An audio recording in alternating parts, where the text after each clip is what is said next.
Good morning students. आपका second paper है M.Sc first year का रियल एनालिसिस।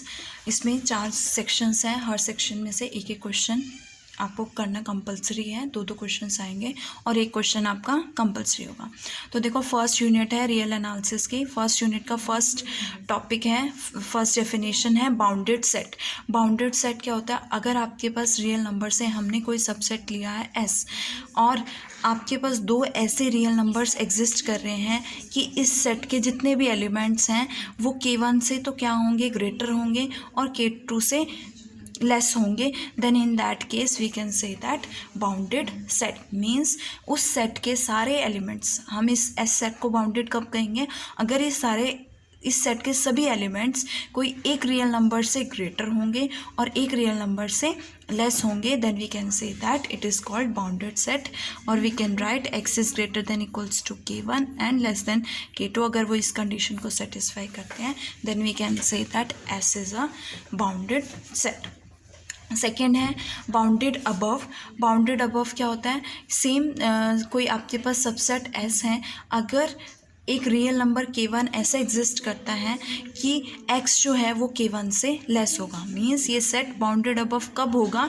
जब इसके सारे एलिमेंट्स कोई एक रियल नंबर से लेस और इक्वल होंगे, then we can say that S set is bounded above और K1 is called the upper bound of set. For example, आपने सेट लिए 1 2 3 एक X, ये सेट S है और X के जितने भी एलिमेंट्स हैं, S के जितने भी एलिमेंट्स हैं वो सभी लेस देन इक्वल्स टू 3 हैं, 3 से लेस है। इट मीन्स ये क्या हो गया? बाउंडेड अबव सेट हो गया। बाउंडेड अबव सेट और अपर बाउंड क्या हो गया इसका? 3 हो।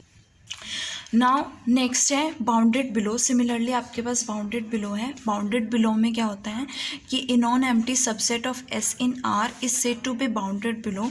अगर आपके पास एक रियल नंबर, इसमें आपके पास एक रियल नंबर था, लेकिन उस रियल नंबर से S सेट के सभी एलिमेंट्स जो हैं, सभी वैल्यूज़ जो हैं वो लेस थी, लेकिन इसमें K1 से क्या होंगे? ग्रेटर होंगी। Means X is greater than equals to, एक रियल नंबर ऐसे एग्जिस्ट करेगा कि वो K1 से ग्रेटर होंगी सभी वैल्यूज़, तो हम उसे बाउंडेड बिलो कहेंगे और lower bound of S। For example, इस एग्जांपल में X जो है वो ग्रेटर देन इक्वल्स टू 1 है ना। X की सभी वैल्यूज़ 1 से ग्रेटर है और इक्वल है 1 के, तो we can say that this set is bounded below. अब देखो, इसमें अगर आपके बाउंडेड अबव की कंडीशन भी सेटिस्फाई करते हैं और बाउंडेड बिलो की कंडीशन भी सेटिस्फाई करते हैं, मीन्स ये दोनों कंडीशन सेटिस्फाई करते हैं, तो आपका सेट कैसे हो जाएगा? बाउंडेड सेट हो जाएगा।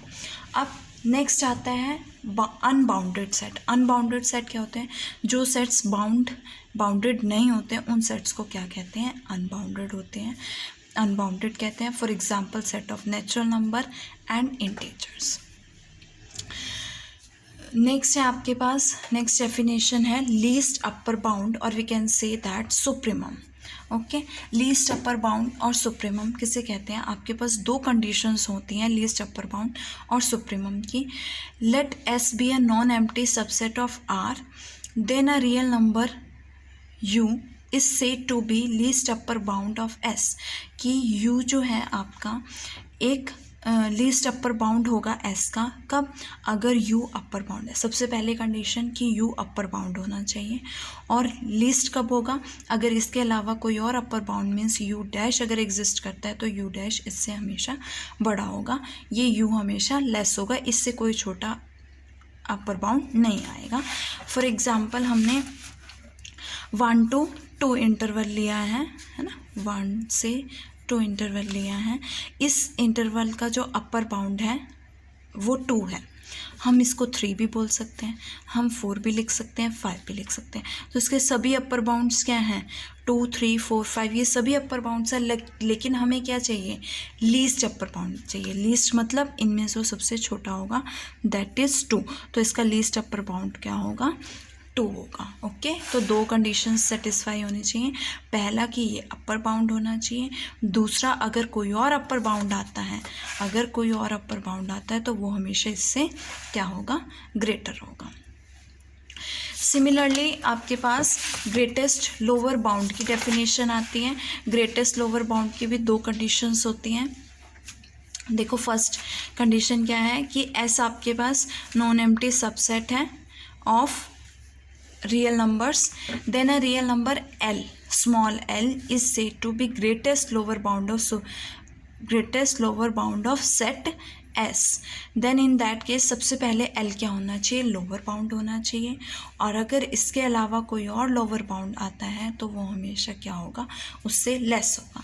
फॉर एग्जाम्पल हमने लिया है 1 और 2 का, ये 1 है और ये 2 है, इसके लोअर बाउंड्स 1 भी लोअर बाउंड होगा, 0 भी लोअर बाउंड होगा, -1, -2, -3 ये सारे लोअर बाउंड्स होंगे. क्योंकि अगर मैं ये सेट की बात करती हूँ तो सारी वैल्यूज़ जो हैं अगर -3 से ग्रेटर ही होंगी, -2 से भी ग्रेटर होंगी, -1 से भी ग्रेटर होंगी, 0 से भी ग्रेटर होंगी और 1 से भी ग्रेटर होंगी. So we can say that these all are lower bounds.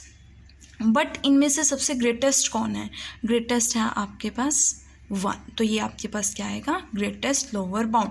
Means अगर आपके पास कोई लोअर बाउंड L, सबसे पहली कंडीशन है कि L लोअर बाउंड होना चाहिए, और L के अलावा अगर कोई लोअर बाउंड आता है तो वो इससे हमेशा क्या होना चाहिए, छोटा होना चाहिए. तो हम कह सकते हैं कि ये क्या होगा, L क्या होगा, ग्रेटेस्ट लोअर बाउंड होगा. इसके बाद नेक्स्ट डेफिनेशन है पार्टीशन की. पार्टीशन में हमने एक इंटरवल लिया है A, B, एक फाइनाइट क्लोज्ड इंटरवल है.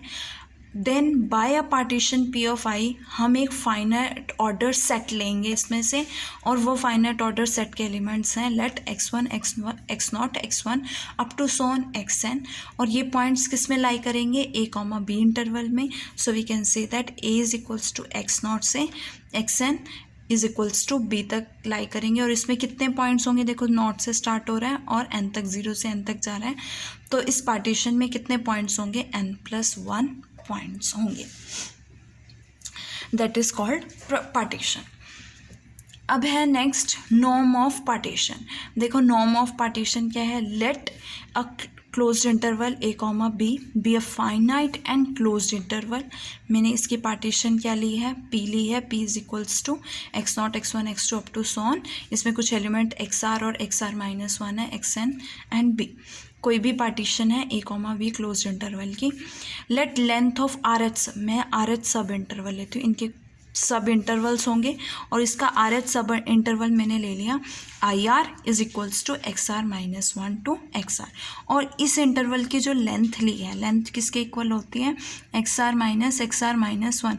इस इंटरवल की जो लेंथ है वो मैंने लेट की है ΔR, means is denoted by ΔR. तो जो इन सभी इंटरवल्स में सबसे ज़्यादा मैक्सिमम लेंथ होगी, maximum of the length of सब इंटरवल ऑफ पार्टीशन P, हम उसे क्या कहेंगे, नॉर्म, और उससे हम इसे डिनोट करते हैं and it is denoted by this norm P.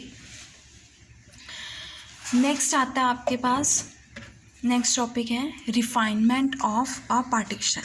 देखो रिफाइनमेंट ऑफ अ पार्टीशन क्या होती है, आपके पास कोई क्लोज्ड इंटरवल में आपने कोई P पार्टीशन ली है, P के अलावा एक और पार्टीशन है P'. तो हम P' को रिफाइनमेंट कब कहेंगे, अगर P' जो है वो P को कंटेन कर रहा है, means P is contained in P', then we can say that P' is called the refinement of P. It means P' is greater than P. For example अगर आपके पास P है 1, 3, 4, 5 सेट और P' है 1, 2, 3, 4, 5. अब P' जो है वो contain करता है, P' जो है वो कंटेन करता है P को, है ना. तो P' क्या हो जाएगी, यहाँ से रिफाइनमेंट हो जाएगी. नाउ अब मैं ले लेती हूँ कि आपने rth इंटरवल लिया है XR-1 से XR, जिसे आप IR लेते हो. इस इंटरवल का जो ग्रेटेस्ट लोअर बाउंड है MR है. ऐसे ही आप x0 से x1 लोगे, x1 से x2 लोगे, x3 से x4 लोगे. इस तरह से उनके M0, M1, M2, M3 and up to so on M1, M2, M3 and up to so on आपके क्या बनेंगे, ग्रेटेस्ट लोअर बाउंड बनेंगे. मतलब हर एक इंटरवल का आपका एक क्या होगा, ग्रेटेस्ट लोअर बाउंड होगा, और हर एक का एक लीस्ट अपर बाउंड होगा. तो मैंने ग्रेटेस्ट लोअर बाउंड ले लिया MR और लीस्ट अपर बाउंड क्या ले लिया, कैपिटल MR. अब अगर मैं इन MR इंटू ΔR जो आपका इसकी लेंथ थी इंटरवल की, सब इंटरवल्स की जो लेंथ है ΔR, इनका सम प्रोडक्ट सम करती हूँ, तो मेरे पास ये क्या बनता है, लोअर सम बनता है, जिससे हम L of F comma P से डिनोट करते हैं। And this is equals to summation R is equals to 1 to n MR del R. It means M1 del R del R1, M2 del R2, M3 del R3 and M4 del R4 and up to so on del n तक। अब similarly अपर सम में आपके पास क्या आता है, least upper bound MR या least upper bounds का sum होता है, तो हम लिख सकते हैं summation R is equal to 1 to n capital MR del R is equals to, इसको डिनोट करते हैं capital U of F comma P से। ये आपके पास थे लोअर सम एंड ये थे अपर सम। नेक्स्ट है आपके पास, नेक्स्ट डेफिनेशन है ऑसिलेटरी सम। ऑसिलेटरी सम क्या होता है, अगर मैं इन दोनों का डिफरेंस लेती हूँ, upper sum minus lower sum is equals to W, this is called oscillatory sum. अगर मैं इसको ओपन करती हूँ, अपर सम क्या होता है, summation R is equal to 1 to n MR del R minus summation R is equal to 1 to n small MR del R, summation common same, यहाँ से MR minus MR del R, और ये क्या बनेगा आपका ऑसिलेटरी सम बनेगा।